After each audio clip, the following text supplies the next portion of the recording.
So, hello everyone, good evening. I welcome you all on behalf of Democratic Students Federation. I am Sajid Inamdar. I am a PhD second year student in Center for West Asian Studies.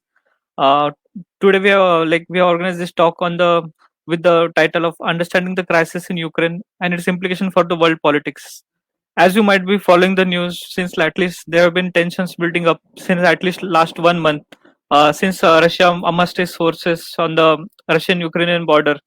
Alas, there are like a lot of complex issues involved in this all this crisis. And since last only 2 days back, Russia started its military action in Ukraine to what it's actually calls special military operation. So, like I told, like, there are like a lot of complex issues involved here. The NATO's eastward expansion towards the Russia, which has been happening since the end of the Cold War. Many of the post-Soviet countries have been inducted into NATO, and so these questions of Russia's security interests were in jeopardy. Apart from that, there was of course the question of the minorities in the Donbas region, and to put this all these complex issues before us and to explain and to put it in the proper context and to explain the international context to it and the of course the relevance to India. We have two very eminent speakers today with us. uh, Professor Anuradha M. Chenoy. She was a former dean in School of International Studies, and she was also the chairperson of Center for Russian and Central Asian Studies. She's a eminent professor of Russian and Central Asian Studies. We also have Dr. Lenin Kumar, who was former JNUSU president and who is now assistant professor in MIT School of Government in Pune. So now I'll be handing over to the two of our eminent speakers who will put things before us in a context and help us understand the situation in a more holistic manner. Now I hand over to Professor Anuradha M. Chinoy, ma'am, to start her talk. Thank you. Okay, thank you. I'm happy to be back with speak to JNU students. And I will speak briefly and then I will leave the question answers to Lenin because I have to leave. Now, everyone, of course, knows there is this full-scale aggression in Ukraine by Russia. And no matter what was the reason, etc., all of us as people committed to peace, we must condemn the aggression and say, stop this war and start negotiations again, but also that there should be a kind of an inclusive concept of security. So these 3 points should be interlinked. And the fourth point which should be interlinked is that we are opposed to all wars and we are also opposed to increasing defense budgets and to militarization. So now to go into why this conflict has taken place. Now, of course, you can go as down and deep into history as possible, but I don't think that is our motive. Of course, Russia and Ukraine are all Slavs. They were part of the Tsarist Empire. Ukraine was sometimes in all these wars getting separated, coming back into the Soviet Union, Second World War. We don't have to go into all that, which actually Putin did to show that Ukraine is part of the Russian soul and history, etc.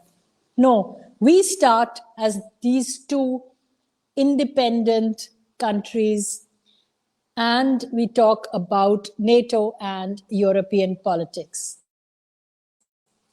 Now, what are the immediate reasons for this attack? And I would give all sides. Number one, what is Putin saying? And is he correct? Is he speaking the truth or is it a pack of lies? He has put down now 3 conditions. His 3 conditions are, one, that Russia should be included in a security architecture of Europe. And I'll explain this again later. His Second condition is that Russian minorities in Ukraine and in other countries of Europe who found themselves in a new country after Soviet disintegration, they should be protected, or Russia is going to protect them. Three, that the independent republics, as they're now called, in the Donbas region of Donetsk and Luhansk and Crimea should be recognized, and their status should not be repealed. These are his three immediate conditions, and these three conditions have a background and a historical reason of the last 20 years. So first, about security. Now, Russia, of course, like all great powers, is largely a national security power. It's authoritarian, Putin is autocratic, but nonetheless, since the Soviet Union disintegrated and that, the zone of influence of the Soviet Union, the East Europe and Central East European part, all of them became independent. One of the reasons that Gorbachev first gave, and later Yeltsin gave the same reason, and Putin made this appeal, they kept saying that don't allow NATO to expand eastwards to Russia as it impinges on our security. Two, they said NATO was a post-war anti-communist alliance. The Cold War is over. We are as capitalist as you. So there is no need NATO for other aggressions. Have some kind of partnership where we will have a say also, if not in all decisions, at least in the decisions of security in Europe and our own security. This demand initially was not written, but this appeal came repeatedly from the Russian regimes year after year, but they were not paid attention to by either NATO, or especially America, the US, or even by the EU. And one by one, 14 countries of the former Soviet bloc, from Bulgaria, Hungary, Romania, Poland, the three Baltics, they were offered, they applied, and they were encouraged to join NATO. And not only that, they all have missiles pointing to who? Where else? Pointing to Russia. And they are highly militarized. So economically, they have not done well, but militarily, they are highly bolstered. Ashik pani dena ek glass, of course. So then Russia tried to make other overtures to the United States. From 1990, a very weakened Russia, they had a pro-Western foreign policy for several years, and they tried to engage with the United States, but the United States had this great unipolar moment, a triumphalism, and a belief that they were the main hegemonic power, and so they rejected Russian overtures. That was okay at the time of Yeltsin. He was treated as a fool, etc. But when Putin came into power from 2000 and started solidifying the Russian state, 2001, and the war against terror. At that time, Putin told the Americans, and it's written down, and it's there in their archives, that we will collaborate with you on the war on terror. They allowed flyover zones. They, provided asked even Central Asia like Kyrgyzstan to give them a base, the Americans a base. So the Russian and American base were just 10 kilometers from each other, and their planes were taking off. The American planes to Afghanistan to bomb it, as Bush had said, we'll bomb it to the feudal period, to the Stone Ages, and Russia for its own reconnaissance, whatever. So again, they tried to have some kind of security alliance with America. That was rejected. Then NATO offered a partnership for peace with Russia, a NATO-Russia Council, but those meetings hardly happened. Then, as far as Europe is concerned and the European Union, they have the Organization for Security and Cooperation in Europe, which is their main security organization. And Russia was invited to attend some meetings, and it has some kind of status where it is, it is outside OSCE partner of OSCE. But again, they also did not encourage any issue that of Russia's security concerns, and they allowed NATO to expand. So now, whereas you had earlier about 30 odd countries in NATO, now you have something like 60 countries. All of them each of these countries in their security document, Russia is the major threat. And even Trump tried to say, no, China is the major threat, but President Biden, again, in the security doctrine says Russia was, and will be the major threat. Of course, China is also the real threat, but for them, Russia continues major threat. So now about Ukraine. Putin said very clearly that Ukraine is the red line, and we do not want it to join NATO. And if you cross this red line, you will face Russian consequences. Now, why is Ukraine so important? Number one, Ukraine is a huge and important country. Of course, it's nothing compared to Russia, but it's huge. It has a population of 40 million. It's larger than the UK and Spain combined. It has huge amount of natural resources, not oil and gas, but they have copper and other things.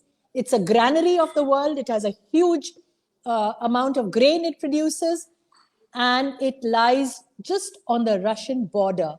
So if you have a NATO missile on Ukraine, especially in eastern and southern Ukraine, you can reach Moscow in less than 5 minutes. Any missile, nuclear, conventional, can reach Moscow in 5 minutes. Second, Western Ukraine is quite different than southern and eastern Ukraine. And Western Ukraine is more developed, and it's very pro-Western, but in southern and eastern Ukraine, there is a pro-Russia politics, primarily because it's very Russian-speaking, and it has a large Russian ethnic minority, which is a Russian ethnic majority in eastern Donbass. So this part of Donbass, which is the center of this conflict, two areas are the center, Donbass and Crimea. So Donbass has about 80% Russian speakers, 80 to 85% who speak and write Russian, and about 70 to 80% of the Russian minorities of all of Ukraine live here. So, and as far as Crimea is concerned, Crimea was part of Russia since the 15th century. It is populated by Crimean Tatars who see themselves as very much part of the Russian Tatars. You know, there's Tatarstan and there's Tatars in Russia, a lot of huge Russian Tatars. And they never saw themselves as Ukrainian. But in 1956, I think it was, when Khrushchev gave Crimea to the Ukraine, It was part of an internal Soviet Union arrangement. No one believed that Soviet Union would finish. So when Soviet Union was disintegrated, at that time itself, Crimea started saying they want to be part of Russia. Gradually, there was a civil war. There was a referendum. A lot of people say this referendum was illegal, that Russia supported it. And of course, I'm sure Russia did. Why? Because Crimea is also strategically has a main ports on the Black Sea, which is of great key strategic part of earlier the Soviet Union and Russia. So when the Crimean Tatars and ethnic Russians started asking for independence, I think probably, for sure, in fact, Putin kind of jumped in, assisted them, must have provided funds and weapons, and the Russian army also. And after the referendum passed by the Crimean Duma, the Crimean parliament, they declared themselves independent, and the Russian forces came in because they have their fleets in the Black Sea, huge amount of fleets, and said no one can reverse this referendum. Crimea is now part of Russia. At that time, no one said anything. The Ukrainians were quiet. Of course, they were angry, they resisted, but they did not militarily respond. Now, when this happened in Crimea, immediately in Donbass, the same demands came up. They thought if Crimea can become independent, why not us? And this independence movement, secessionist movement, self-determination movement started, and a civil war started. At that time in 2014, the European Union was concerned, and they had a trilateral talks between Ukraine, Russia, Germany, and France. And they came to Minsk Agreement 1 and 2. So what was this Minsk Agreement? 1, it said that all forces should withdraw from this area of Donbass. Donbass, let's say, is a huge area, and within it are these two autonomous provinces of Donetsk and Luhansk, which are the most important, which have all these Russian ethnic minorities. So the agreement said that the Russians, secessionists, etc., should all give up their arm.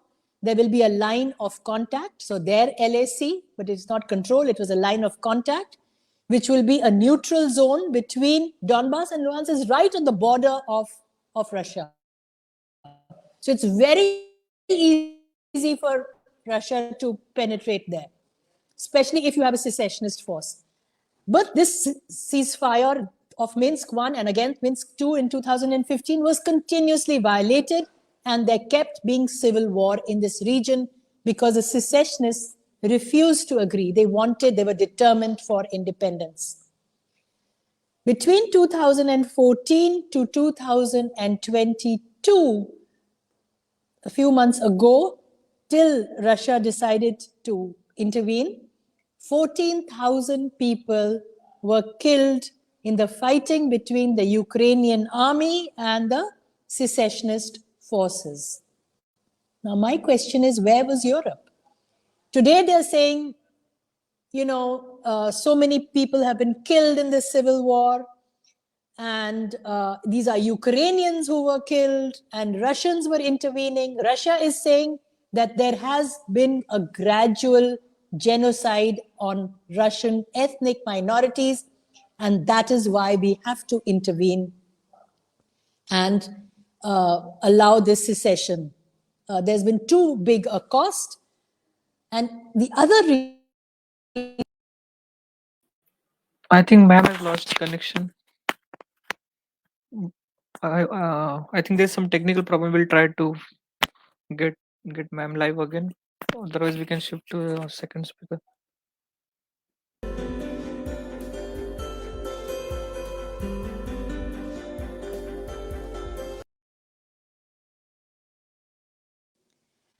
Okay, so now what you have for the last few years, after Crimea was seceded, you have a highly right-wing, almost semi-fascist government in Ukraine. Zelensky was a former comedian actor who won. There's no proper, clear political structure, but there is this right wing, which does not recognize the Russian minorities. They imposed Ukrainian as the official language and took away Russian. Now, you remember what happened in Sri Lanka with that, when the Tamils were not allowed their own language. It's a closest issue to any ethnic minority. If your language is taken away, it's like taking away your soul. So that's what happened. And so the civil war actually increased the last few years. So several things happened together. Number one, this right-wing government, their oppression of ethnic minorities, to the increase in civil war and the demands for secession. Three, the expansion of NATO. The importance of Ukraine to NATO is that what Brzezinski wrote in his book, he said that if Ukraine becomes part of our alliance, Russia gets restricted to being only a regional power, because Ukraine is too important for them. So the Americans were absolutely certain they wanted to include Ukraine, and they said repeatedly it's a sovereign country, which it is. It has a right to join NATO, which any country does, I guess, but at the cost of Russian security. After all, Finland is not and Austria are not in NATO. They're very close partners, but they retain neutrality. So Putin was saying, let it retain neutrality. But all these talks the last few months failed. And so Putin decided to intervene. And this is where Putin stands. So what is America's various interests in NATO? The other trend which was happening in Europe is, one, there was a EU-American rivalry for economic gains under globalization. Two, the EU, some countries in the EU especially, not the Central East Europeans, except for Hungary, but Germany and France were starting to build independent relations with Russia. The Nord Stream 2 project pipeline has been developed over the last few years, which would give Germany oil at very reasonable, below world oil prices rates. America did not want that. When America signed the AUKUS agreement, Australia, UK, and US, they undercut France's agreement to sell Australians 20 nuclear submarines. France was very angry. They didn't know until they saw it in the papers that they had been bypassed, and now America would be selling Australia these nuclear submarines. So France recalled their ambassador, and the relations with America were deteriorating, and Macron had a role in talking to Putin to try and de-escalate the situation. America does not want any European power to have independent, autonomous, strategic autonomous relations with anyone, and they want everything as usual as it was in the Cold War to go through them. So, what Noam Chomsky said was correct, and what he repeated was that how NATO was described after Second World War, it was to keep Russia out, Germany down, and America in Europe. So in Europe, Russia should be out, Germany should be down, and America should be in. And Chomsky said, it has the same desire now. And that's what it seems with facts. But I'm leaving the facts for you to judge. Because America has such a fantastic soft power and world dominant narrative that, and which is absorbed by all the realists and strategic thinkers, that Putin has been demonized, and of course he's an autocrat, and he's pushed down on human rights in Russia. There is crony capitalism, there is corruption. The Russian peace movement has had demonstrations. So all that is also there, but these real politics and action politics are also present. So this is what this war is really about. Now about, lastly, my last 2 points, and then I'm going to wind up, is the Chinese and Indian position. The Chinese, initially they said, and they have maintained that position, that Russia has genuine security concerns. At the same time, they should de-escalate and try and have some talks, but their security concerns should be considered. So China has not come out fully, but they have been very clear, and they have used the word that there should be common security. In the Security Council, India also did not condemn Russian aggression. They never used this word Russian aggression. They kept saying, we appeal for this de-escalation. America put a lot of pressure on India to criticize Russia, but Indian interests are such, they need the defense equipment, and there is no clarity of which way the Americans will go. Of course, the Indian elite wants to be the strategic partner of the US, but they also know what US has done with Pakistan. Pakistan today is pretty much a failed state. Its Human Development Index, which increased from 2010 to 15, has decreased down to 2010 again in the last 3 years. That's how it's a huge external foreign exchange crisis, debt, etc. And this is all because of, so now, of course, Pakistan is linked up with China. But India has not criticized, and India is concerned there are 20,000 Indian citizens, mainly students, in studying in Ukraine. And India is concerned they have to get them out. So that is India's position. The Indian peace movements, of course, have condemned the war and aggression and asked for de-escalation, but I believe they should also talk of common security. How can you have any diplomacy when one side just wants steamroll what it wants and not consider the security of anyone else?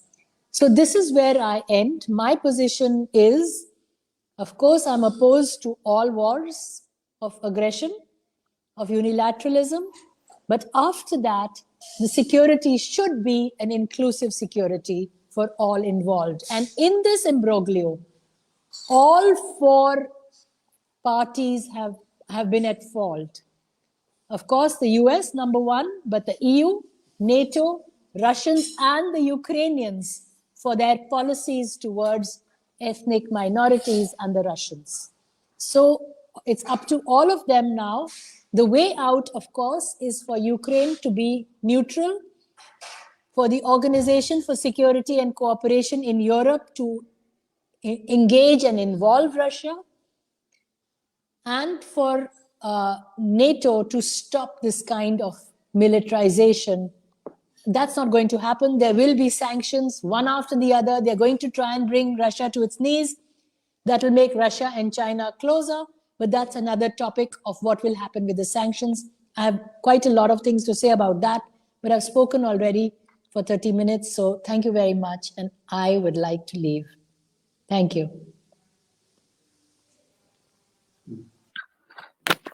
Thank you, ma'am, for giving a broad historical overview of the present crisis and how we came to this point. We are very thankful for you that you gave us time today, in spite of your busy schedule. Ma'am will have to leave now for some emergency. So we'll now move on to our second speaker, Dr. V. Lenin Kumar. He was a former JNUSU president during those nearby movement, and also he is now currently assistant professor in MIT School of Government in Pune. And after this, we'll be having a short question answer session. Over to you, Dr. Lenin Kumar. Thank you, Sajad, and I'm really happy to share. Thank you for DSF for inviting me, and also I'm very happy I'm sharing the stage with Professor Anuradha Chenoy, who's also my teacher. We used to discuss these things actually. She used to teach like this a lot actually. Professor Anuradha Chenoy given a very brief and broad introduction, and also she covered most of the areas. What actually exactly happening. So I don't want to go into this much into the detail, but I would like to say few things actually about what happened, what is not only about particularly to a issue of Ukraine, but also what is Russia's position in US and India, and what is the EU positions also. See, if you look at this, the Russia per se, the first 10 years of Russia, 1991 to 2000, it was in a crumble actually, where many of the Russian former Soviet Union states were disintegrated and they're broken away from the many small pieces actually. If you all know, this Yugoslavia, now Yugoslavia don't exist actually.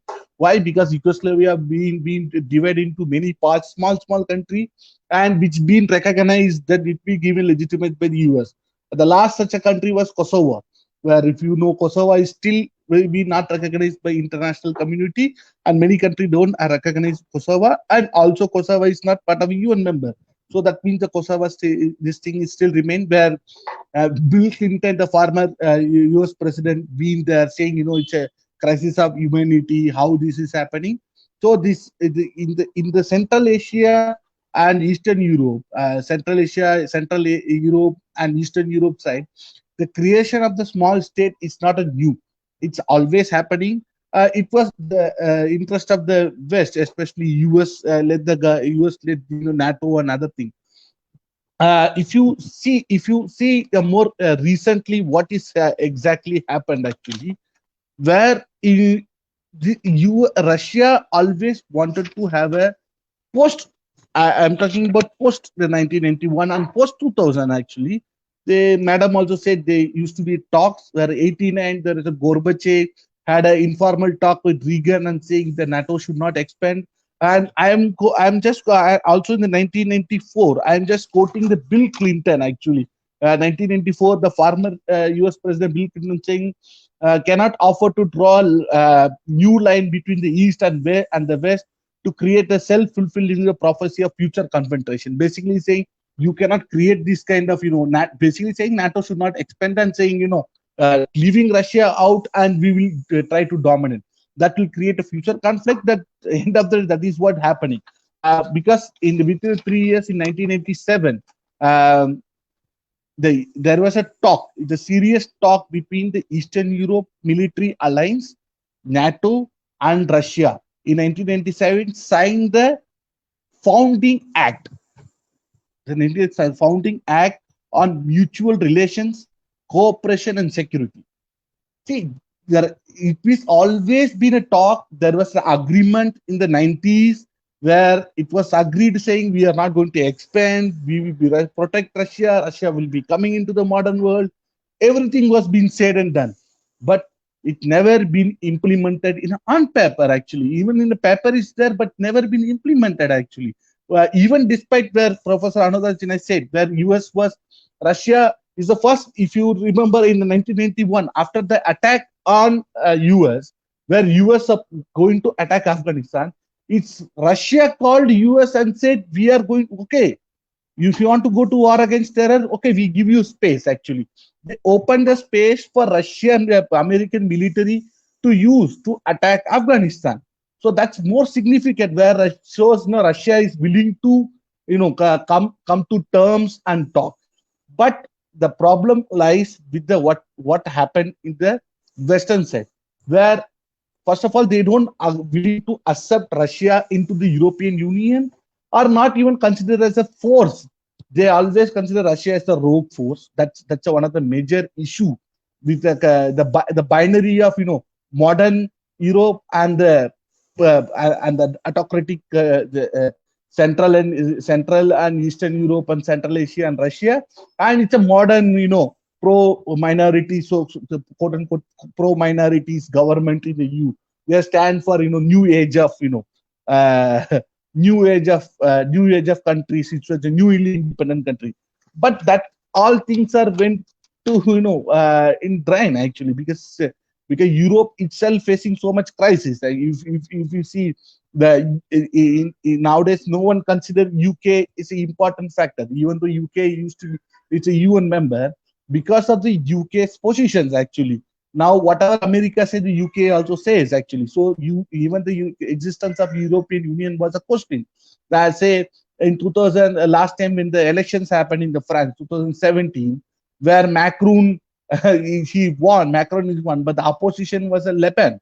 Le Pen saying we want to leave European Union. So European Union itself facing the crisis, and Euro is facing the crisis, but they continue to do so, saying isolating Russia to consolidating among themselves.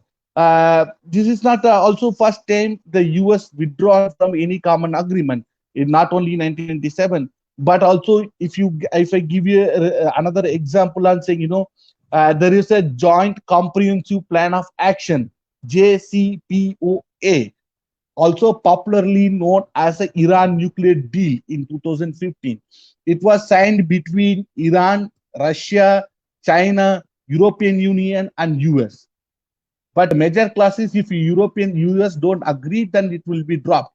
So now, despite having so many talks, European Union, the US withdrawn, the pushed, that shows they are not willing to accept and negotiate with any kind of agreement with any other country apart from what it is for US interest actually.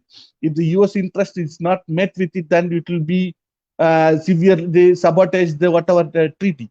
Now, if you see, it's very interesting where they already talked about the Donetsk and Luhansk and Donbas regions actually, and the Munich the agreement being Minsk agreement is a 12-point agreement. Russia had a 3 points, majorly 3 points about security, ceasefire, de-escalation, and neutrality of Ukraine. But none of them are met in 7 years. Despite Russia has been consistently talking and negotiating and discussing, none of them are being met and discussed.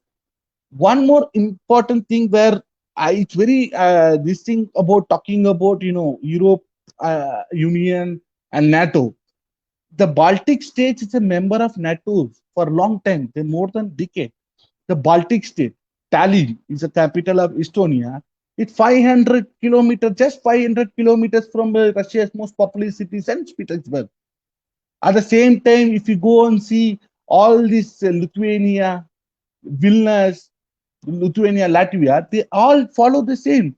They all are prepared. They're all part of NATO member.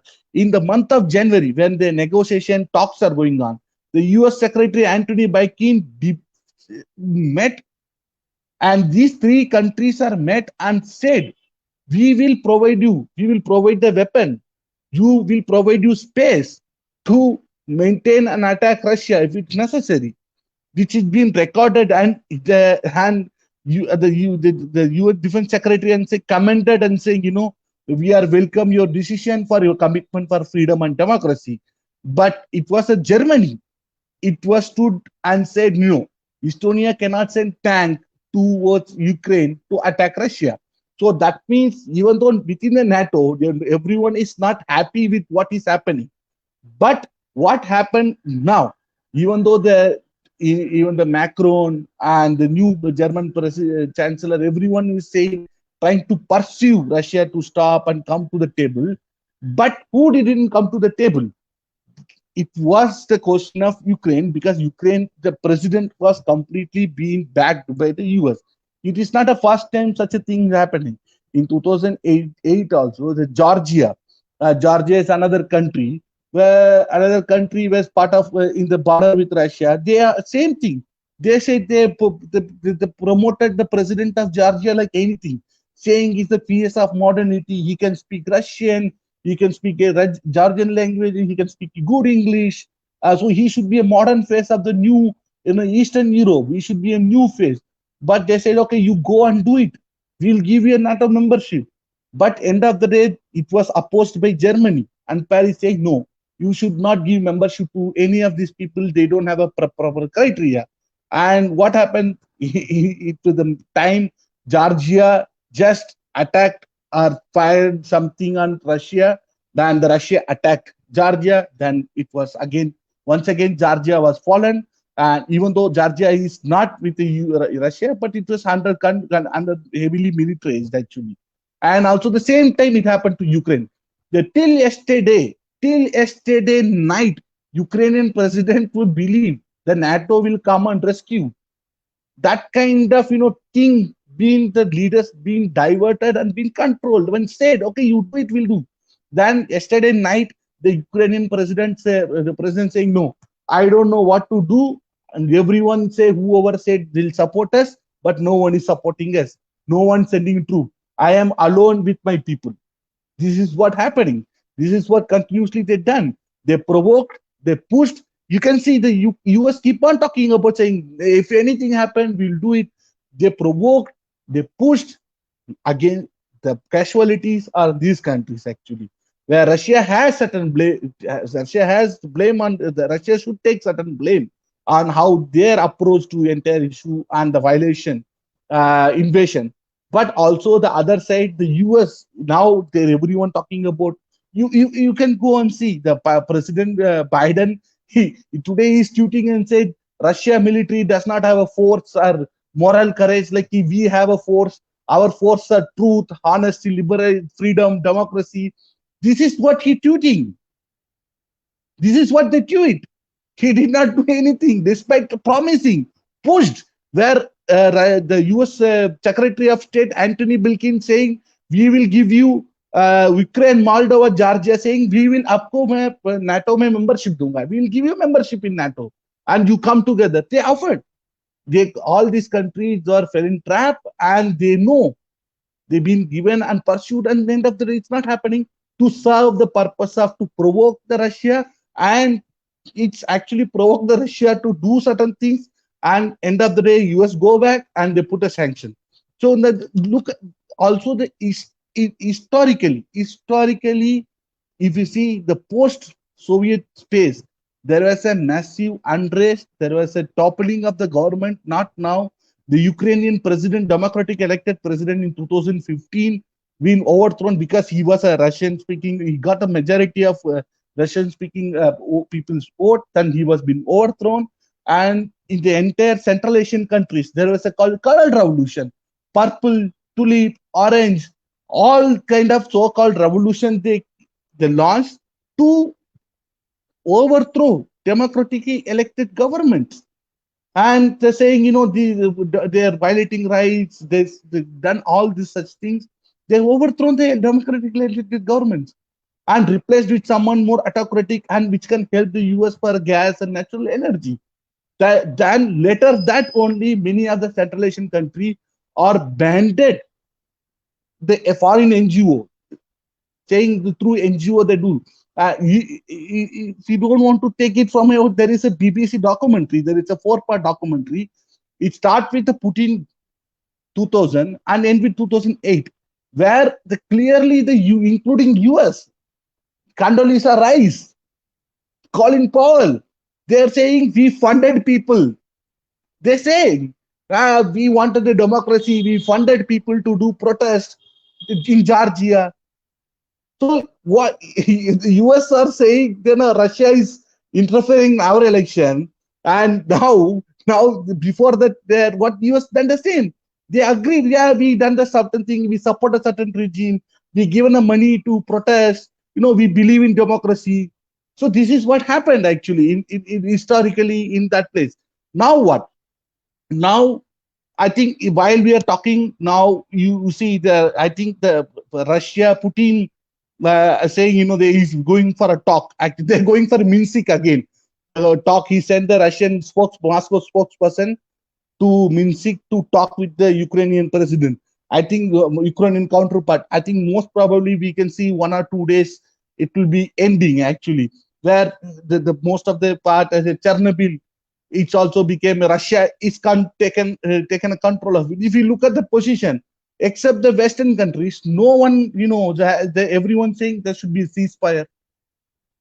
There should be ceasefire. There should be talk. It's only US keep on tweeting and saying, we will do the sanction. But this time the sanction, they try to attack one of the most nerve system of, Russian oligarchies, Russian politicians, Russian banks.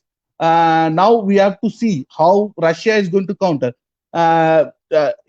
Among other things, there are four positions in these things. One, what US position?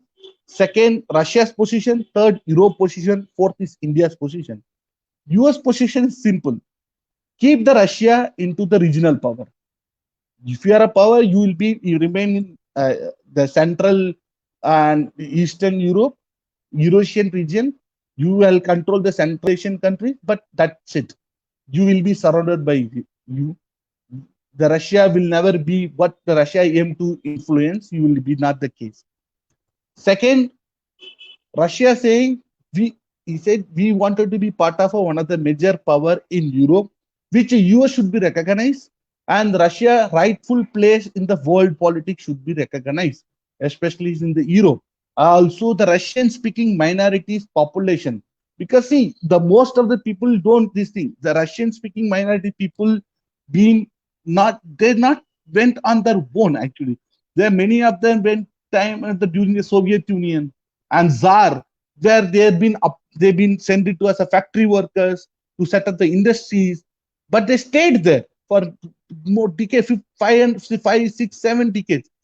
But all these countries sees this Russian minority population as a threat. They refuse to recognize their languages. And even the 2007, there was a massive violence took place in Estonia, where there was a right-wing party which destroyed and discredited the Second World War memorial. They destroyed, they discredited. Then there was the Russian people are saying, how come you do this? They protested. Estonian president saying they are cheat, they are thieves, they are loots. There was a fire, people died, people went to jail. So continuously they're denying the citizenship. They're saying you have to pass the linguistic test to become a member of, citizen of the particular country, rather than, your natural birth, which the European Union talk about, human rights and everything. They talk about inclusive, where France, everyone, you don't need to know French to become French citizen. And you don't need to be German to be German citizen. But all these former Soviet Union countries who became this thing, the Russian people speaking population has to be desensitized to be a member of the particular citizen of the country, because of they have a suspicion, the loyalty towards Russia. They consistently being threatened. That's why Russia been again and again saying the attack on Russian minorities cannot be taken lightly, which been going on for the first decades of the last decade of the 19th century, 1991 to 2000. Then when the Putin came, it was continued. Now they are fearing. They're saying, this cannot be done. Now the third is, what is Europe want? Europe basically simply wants saying peace. We are saying we don't want to go into anything. Then let there be a status quo, but the status quo cannot be answered. That is what Russia is to Ukraine. The recent invasion, Russia is sending signal to the Ukraine saying the status quo cannot be maintained. Whether you accept us as an equal partner to make sure we allow us to assess this common market and allow us to use all the natural and common market and everything, or I will do this because I don't have any choice. You cannot, my security cannot be compromised. And also the Professor Chenoy also said the Nord Stream 2. It's one of the most important pipeline. It's a very rich.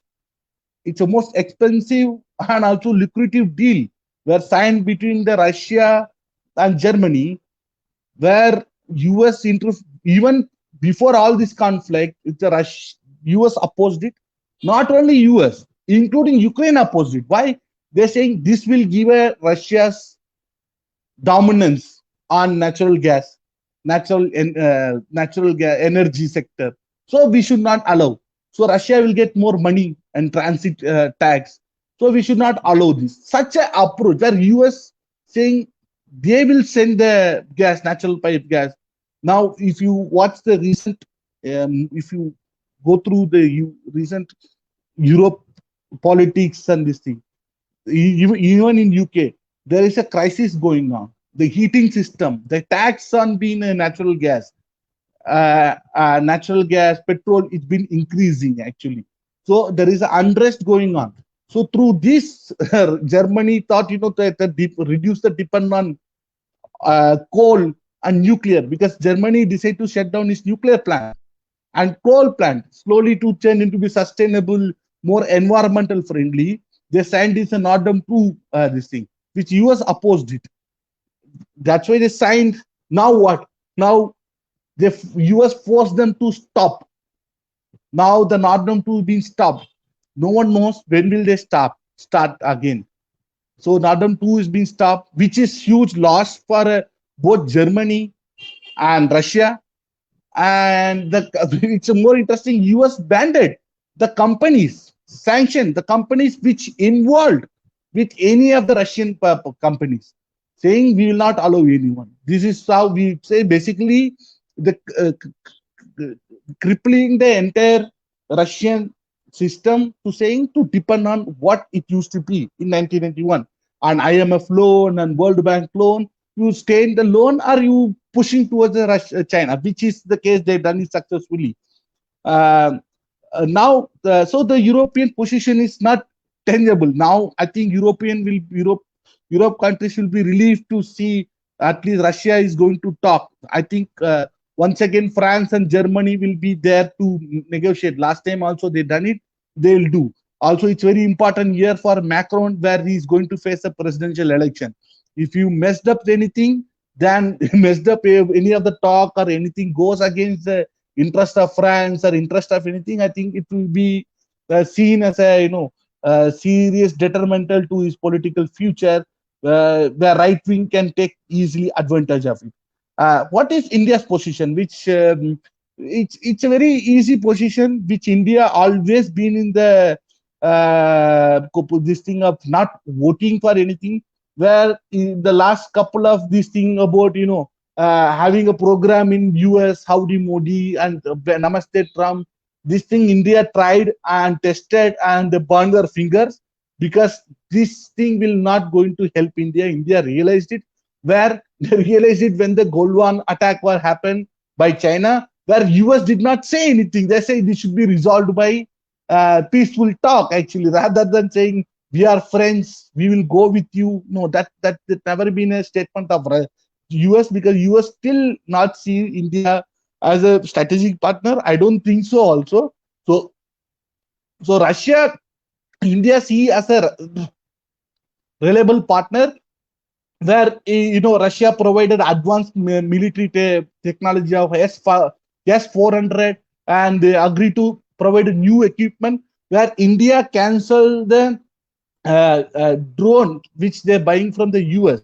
They say no, we are not going to buy from the US. We will produce it our own homegrown domestic manufacturer will do the drone thing.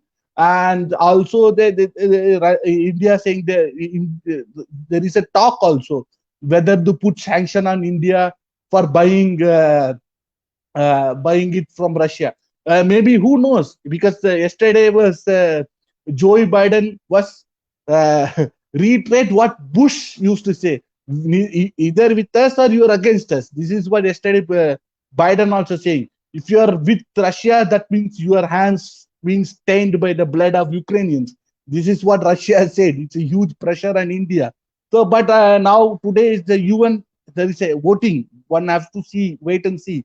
Most probably India will abstain the voting against Russia, which is they done it in the past also. If you look at the recent statement also, India consistently saying Russian security should be paramount. It should be considered. You cannot just surround one particular country to force upon your strengthen your own military and weaken others. This is what Russia's positions also. Also, the finally, when you see how this is going to end, whether the talk and all, but the sending a troop for long, it's never been sustainable. In historically, it's proven. Whether US sending its troop for 25 years in Vietnam, where Afghanistan, where even Soviet Union sending troop to Afghanistan, we never been successful. One has to see how much more time the Putin will send this troop and kept it in Ukraine. Also, how the sanctions are going to affect Russia. One has to wait and see, because sanctions never been worked. If you ask me, sanctions been never worked to tone down any countries actually. Whether it's take a North Korea, whether it's take a issue of Iraq, they done a sanction, but the sanction will not deter. That's why they attack them. They are not attacking North Korea, but that's why they attack Iraq. They cannot do it on Russia. So also you have to remember, Russia is not like other small country. It was former superpower. It has highly developed military technologies and science and technology. Russia is one of the key countries in terms of developing defense technology. And Russia have vast amount of gas and energy. Also, it's one of the most important factor to consider. Russia, it's not everyone, as everyone saying, because of China and Russia, it's not like that. Russia knows China cannot be trusted, because till 1971, till the last 50 years, where US and Russia was very close. Russia, China and US was very close. To weaken Soviet Union, they use China. Now, who knows? Tomorrow, anything can happen. Tomorrow, US can have any secret deal with China, which they done it in Afghanistan, where they went back against the elected Afghanistan government, had a talk with Taliban to just to not to attack the US troop and leave the country immediately.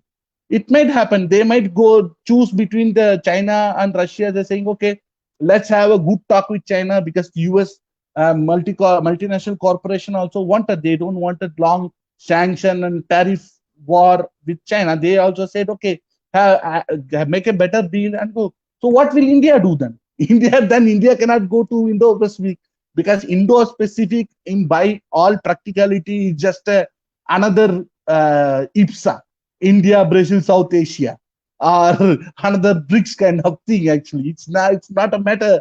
It's not going to sustain. Where US created this Indo-Pacific, and suddenly they shifted to AUKUS, actually Australia, UK, US. So you cannot trust them. Also, because of Indo-Pacific, there was an incident where US violated India's maritime, where they then conducted some drill, where India condemned it. Actually, they're saying you cannot do that.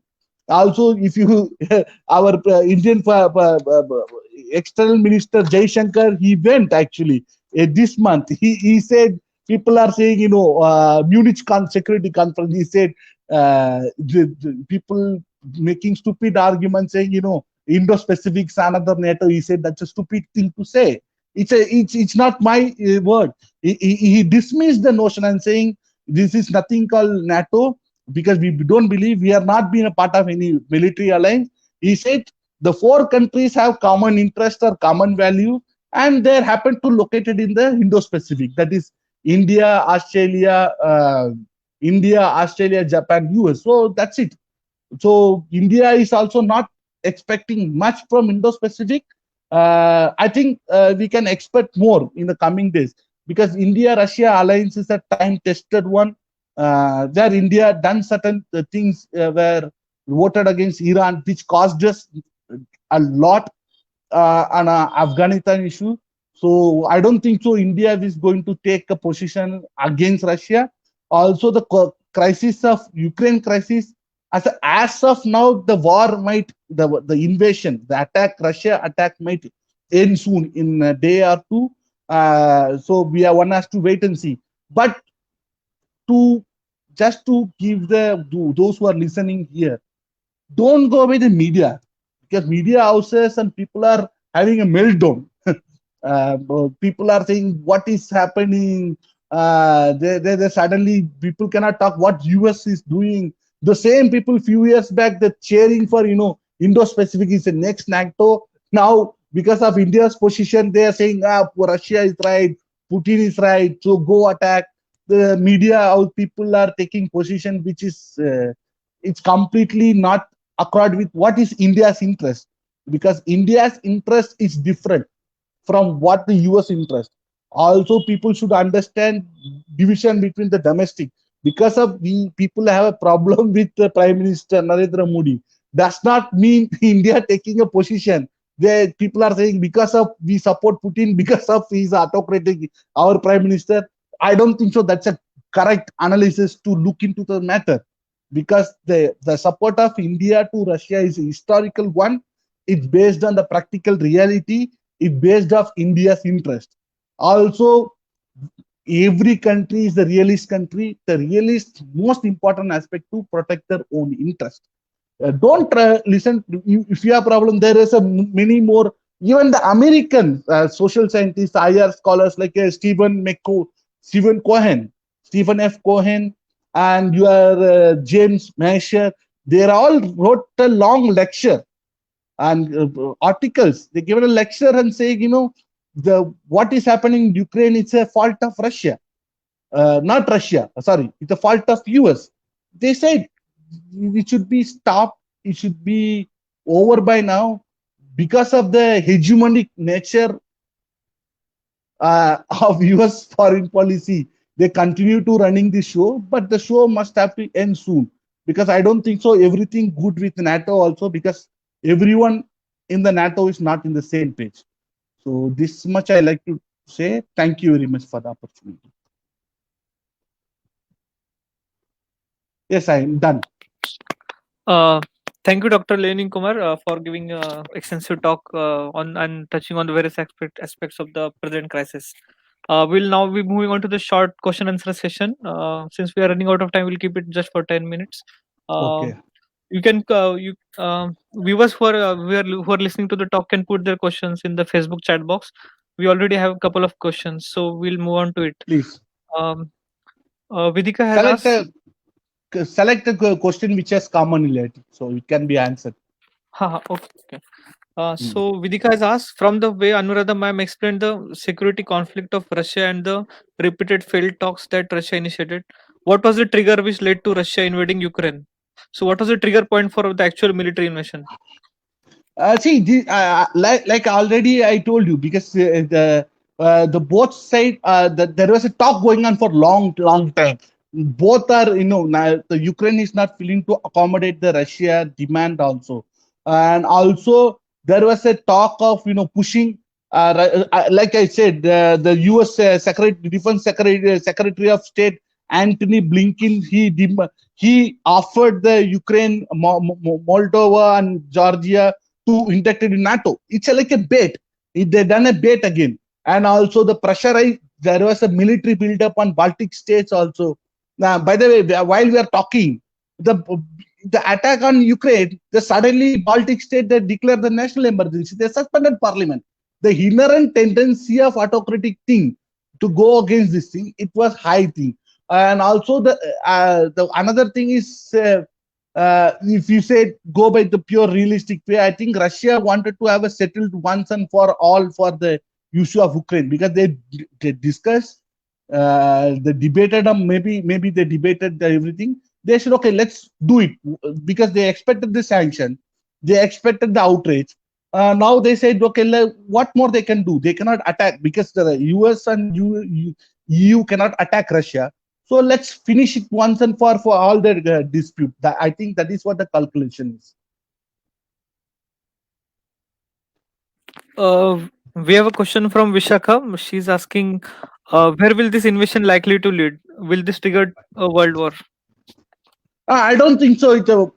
I already told you. Now already Putin sent the people to Minsk to talk, actually, to wind up the. I think this will end in soon. I think I am expecting next 1 or 2 days or next week the invasion will end, and the talk will start. The talk will happen basically. One side Russia will be there, two in the Ukraine, and another side the talk will start with the Ukrainian president or Ukrainian part and the EU I don't think so. In the talk, US will be there, but in ideal situation, the talk will be resolved by the Washington and Moscow, US and Russia, where they discuss, they do the ceasefire, and saying, okay, Ukraine will be the neutral state.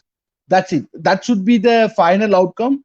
But I don't know whether how much, because Russia still wanted to maintain he is still insisting the Ukraine to maintain the neutral position, neutral state, which is Russia's position. But one has to see what the US has to say. One has to see what what the EU has to say. I don't think so. It's lead to third world war. I don't think so. Okay. So another question in the chat box we have got. So like many have pointed out to the far right in the Ukraine. So how influential it is in the Ukrainian national politics, and how much they are influencing the present government. Can you put a perspective on it? See, that I told you now, because historically, since post-Soviet Union, the Russian-speaking minority considered as a threat to the national security, because since they speak Russian, because Russia has the dual citizenship policy, where you can be a citizen of this particular Ukraine, also you can be a citizen of. It's Russia have a dual citizenship, like US has, UK has the dual citizenship. They think the Russian-speaking population is a threat. That's why there was the election happened. Slowly, the western side wanted to be with the NATO and EU, and the eastern and southern side, they said, okay, we wanted to be a neutral. We wanted to be with the common market with the Central Asian country. When they elected the president, been to overthrow there, they went to his office, they demolished, they forced to resign to him. The neo-Nazi forces are really true there, actually, which the media does not cover. They had a major say in this thing, because of, if you see, majority of these countries like now Hungary, Austria, even many other countries, the Baltic state also, they have a not, I don't call it unless Ukraine, they are like a far right parties, actually. They're very far right. Their approach there toward the other countries are very far, very difficult. It's not up to. Irony is it's not up to the EU standard, but they still as the EU members, actually. The neo-Nazi parties are very strong. If you noticed, if you observe clearly, the Putin speech, he mentioned, actually, the assessment is saying the fascist forces are multi-folded in many, they increased a lot, actually. He said, look, this is not good for Russia, because now, because any fascist attack starts from the minorities, where the minorities is there, is a Russian-speaking minority, but also to remind you, this is also highly Muslim-dominated place, actually. It's been, if you the Central Asian countries have a lots of Muslim population, they can be a target. They can be a target, because historically the Chechnya and the bordering states with the Russian bordering states and the Central Asian, Azerbaijan, these are the historical place where highly dense Muslim populated country, which can create this, the neo-Nazis can be use this opportunity to attack them and create flare, and also create this kind of fundamentalist forces like ISI, and because they're retreating in West Asia, they might wanted to invade, try to get the places like another Central Asian countries, to Islamic countries, to say, okay, we'll do that, because they do it, actually. They do some attack, then the right wing will attack. So these are the high possibilities, actually. So the minorities and plus Muslims are the factor. So they're waiting to happen. So that's why the thing, it's there. They removed it. They have a swastika. They had a military training background of swastika and other thing. They put the swastika and then the military training, which been trained by the many of the European Union, the NATO forces, the weapons provided by the UK and NATO. Actually, it's there, actually. Okay, another question. So, like, both you and ma'am touched upon this aspect that, like, the EU has been very divided on like how to deal with the present crisis. Especially the role of Germany has been Germany has been very silent compared to both US and UK. So, how do you explain this stance? Like, can you put more more light on it? See, it's not new. First of all, I will tell you, because in EU per se, it used to be a UK. No, UK is not there because as a European Union founders, by the European Union founders are Germany and France. They are the founding people of European Union. And the Germany is the one of the major economic vehicle in the EU. So it cannot be because they created euro. They created euro to counterweight the US dollar. They created euro, saying, why only one single mark, why only one US dollar should be there. They created euro, where Germany is the major benefiter. Actually, they are the major engine of the European Union. Also, the Germany as a interest. That I told you this Nordam 2. It's a Germany has this thing. It will reduce Germany cost on petrol, and also it will reduce the dependence of the coal, because the Germany is shutting down the nuclear. It's not only new. Even the Angela Merkel also in 2008, the same time, the same situation happened in Georgia. In the Georgia, where Nicolas Sarkozy, it was the president of France that time, before the attack on this Georgia, where Georgia attacked US, Nicolas Sarkozy went and said, Putin, please listen to me. Putin said, no, I'm not going to stop. Someone is attacking Russia with the help of NATO. I'm not going to stop.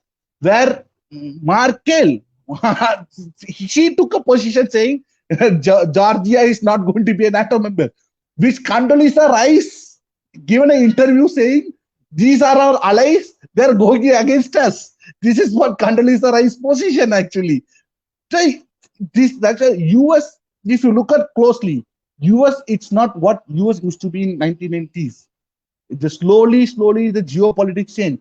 Also, EU need to have their own security understanding. They have their flawed, but they had their own security understanding.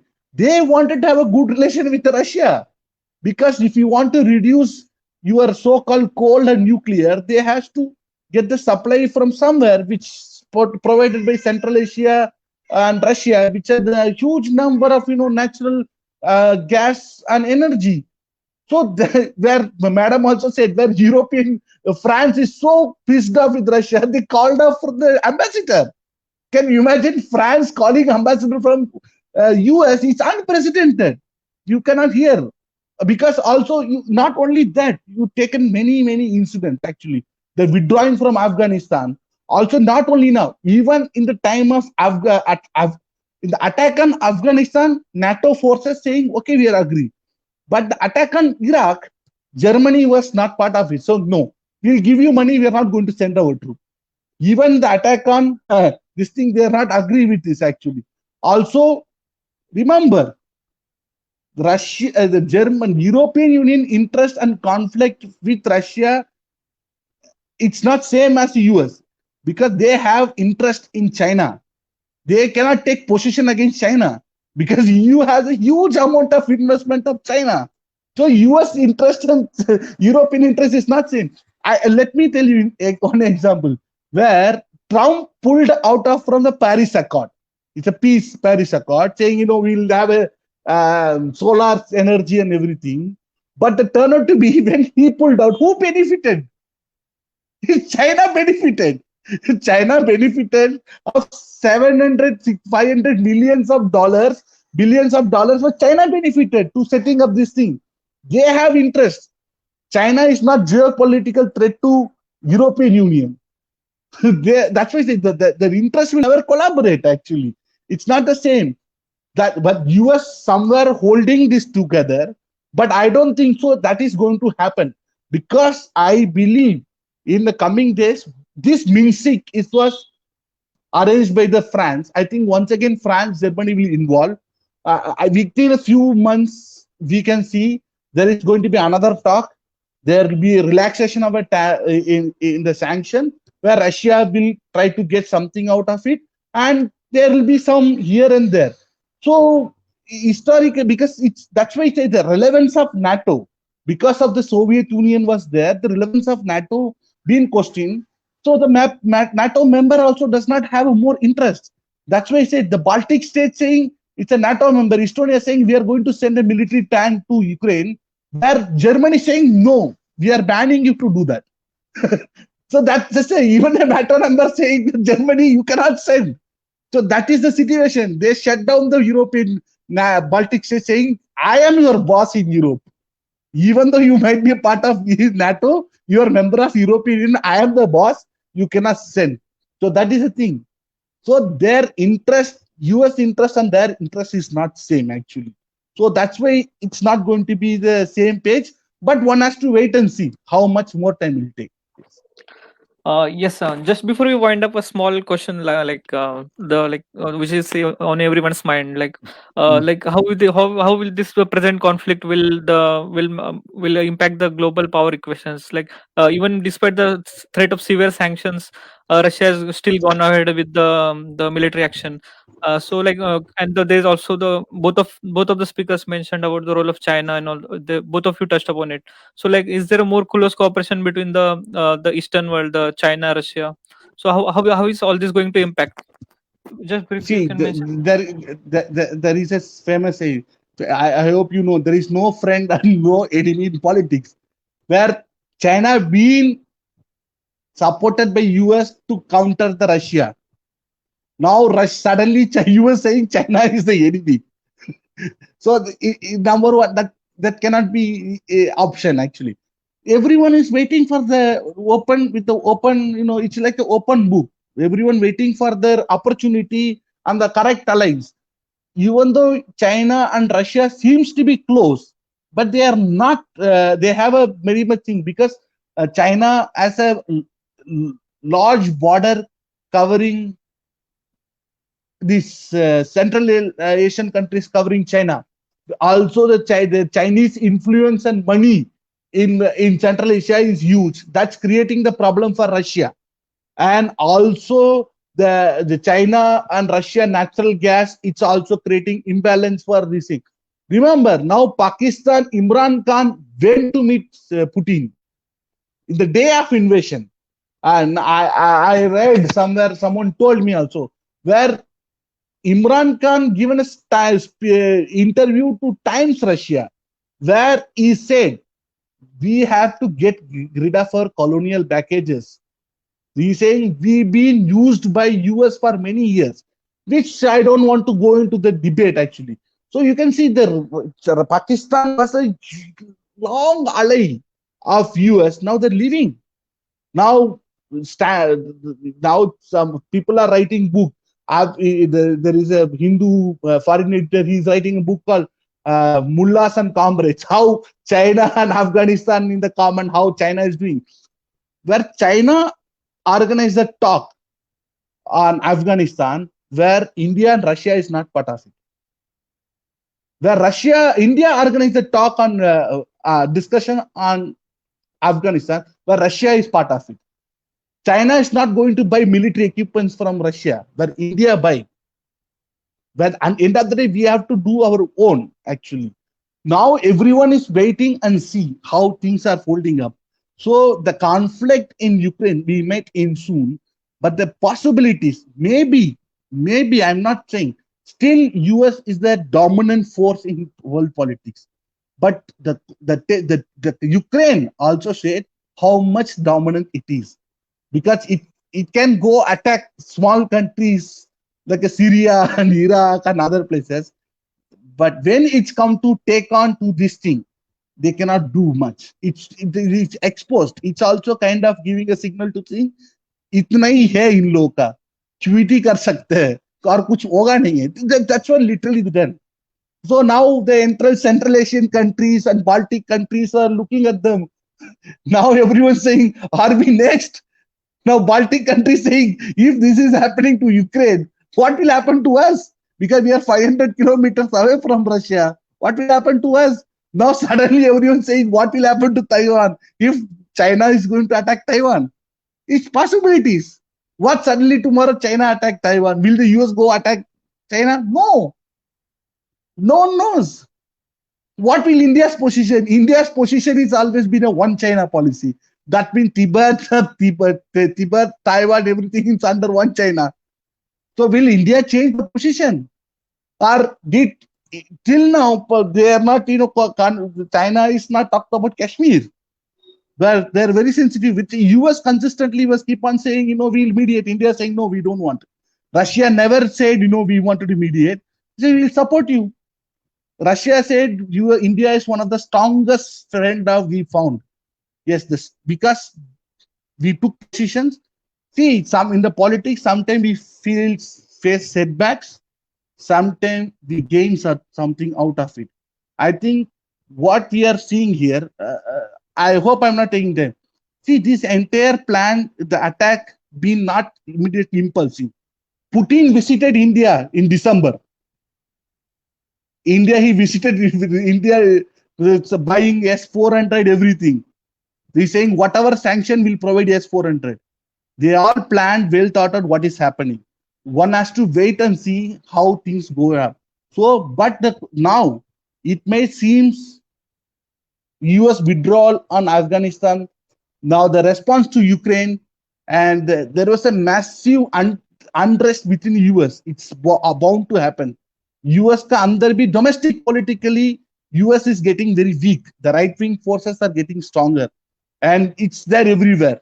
So one has to wait and see how they will reflect on this domestic policy also. They are not going to use military again and again. I don't know what is going to happen. But the options are open. But the question is no friend and no enemy. So Russia might think, what if suddenly China decide to go with US? What suddenly US and Russia come together saying, okay, I will allow you to common market. You come and do it. So then let's isolate China. Who knows? India might get isolated altogether. So that's all possibilities. Yes. Thank you, Dr. Lenin Kumar, for your enlightening talk. All of us from the Democratic Students Federation want to thank both of our speakers for taking out their time on a very short notice. It's only yesterday that we contacted them, and they readily agreed for giving us a talk. And both of you have enriched us with your enlightening views, and it was very helpful for understanding the present the conflict which is ongoing. I also thank all of our participants who joined us today and who asked their questions. And we hope that you will join any of the future programs of Democratic Students Federation. And hope to see you all again. Now we will be ending the stream here. Thank you everyone for joining.